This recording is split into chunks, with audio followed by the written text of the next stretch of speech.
ఎవరు నమ్మట్లేదు. That's it. నేను దాన్ని ఇంకా కాదు అని ఎలాగో ప్రూవ్ చేసుకోలేరని అర్థమైపోయింది ఆయనకి. ఆ నోట్ల కట్టలు ఎక్కడి నుంచి వచ్చినాయి, ఈయన అవినీతికి పాల్పడ్డా లేదా అనేది ఇంకా ఆధారాలు అయితే ఉండవు. ఆయన తెలివైనోడైతే లేదు, ఆయన కుటుంబం ఆస్తులు అయ్యి అమ్ముకుని డబ్బులు సంపాదించుకుంది, ఇంట్లో కట్టల కింద పెట్టుకుందాం అనుకుందాం ఫర్ ఎగ్జాంపుల్. ఆ మొక్క చెప్పి ఇదిగో మేము ఈ ఆస్తి అమ్మామయ్యా ఇది డబ్బులు అని చెప్తే అయిపోతుంది కదా. అట్లాంటిది ఏం చూపించలేదు కదా. కాబట్టి కరప్షన్ అనేది జనం నమ్ముతున్నారు. అవును.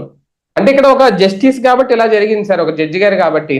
మామూలుగా రాజకీయాల్లో అయితే ఒకవేళ మేము పదవులకు రాజీనామా చేసేస్తాం, మా మీద ఇంకా కేసులు ఎత్తేంటంటే కుదరవు కదా. ఆ కేసులు అయితే అలా నడుస్తాయి కదా, అవినీతి ఆరోపణలు. జ్యుడిషియరీ ఎక్స్ట్రీమ్ పవర్స్ ని ఎంజాయ్ చేస్తుంది కొంత.